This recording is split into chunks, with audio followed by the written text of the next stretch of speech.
That changes. That changes day to day. You have up days, you have down days. You have days where you need to get rid of some aggression, and that's usually a fast tune.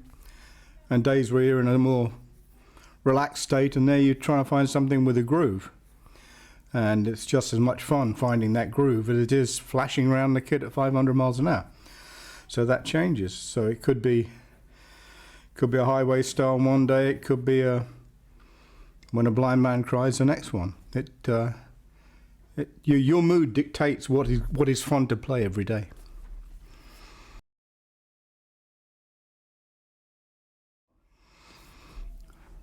I don't have one favorite DP song that I've played on.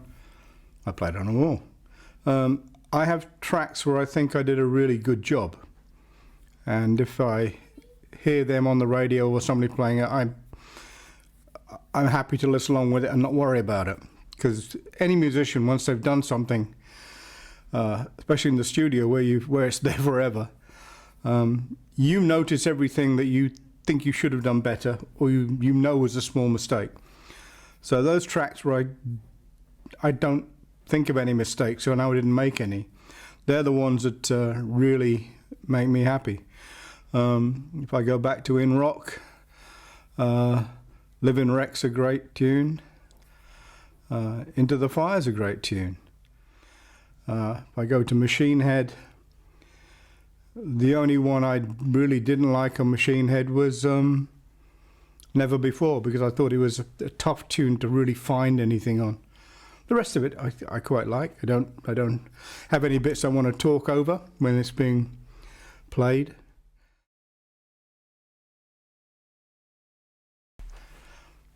None of them are hard. It's if you're in the right mood for that piece of music. That dictates whether you play it really, really well, or just go into a formula for that piece of music. If you've been playing something for 45 years, you've sort of come up with the correct solution for the song, and it's a fallback point. If you're not sparking that night, you've got this fallback formula. This is the drum track for this song. But none of them are difficult. It's a matter of finding those moments where something new comes in your mind, and then you take a chance. You may get away with it, you may not, but none of them are difficult. It just depends what frame of mind you're in at the time you're playing it, because it's not like playing a 3-minute pop song. The energy and the discipline that goes into holding a very powerful, loud rock and roll band together is a different thing than most drummers would ever experience. It's not like playing down in the pub with your mates. It's a totally different vibe, and your real thing is holding it all together. That's the hardest thing, not the actual drum parts. Sure, there are tracks where the drum parts are more complex, and then you have to be on your metal, and you've just got to keep thinking.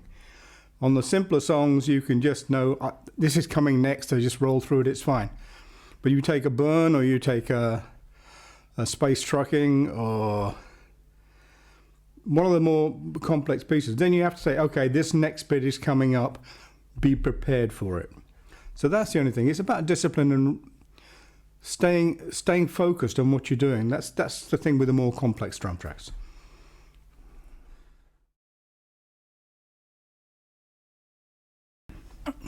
Great band, and a great band because the four of them were in tune with each other, and they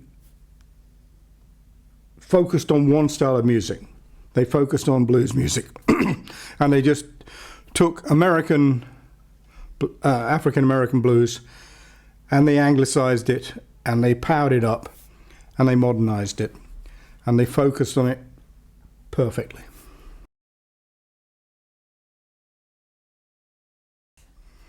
I don't know a lot about them. You know, they were doing their stuff when we were doing our stuff, and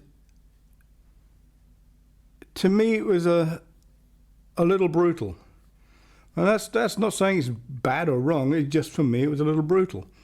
I needed something that they weren't giving me. But that's my problem, not theirs.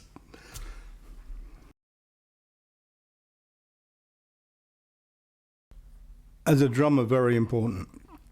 When I first heard Carmine with Fudge, he had a great sound, but he was playing with great freedom. But he had great inherent swing inside what he was doing in that rock and roll format. He had wonderful pushes, he had little tricks with choking the cymbals and things. He had great power and great fluidity in what he was doing. And I took a lot from him. I've always been honest about that. I took a lot of what I heard Carmine do it, and not try to copy it, but try to take the spirit and the influence that he was pushing across through his music.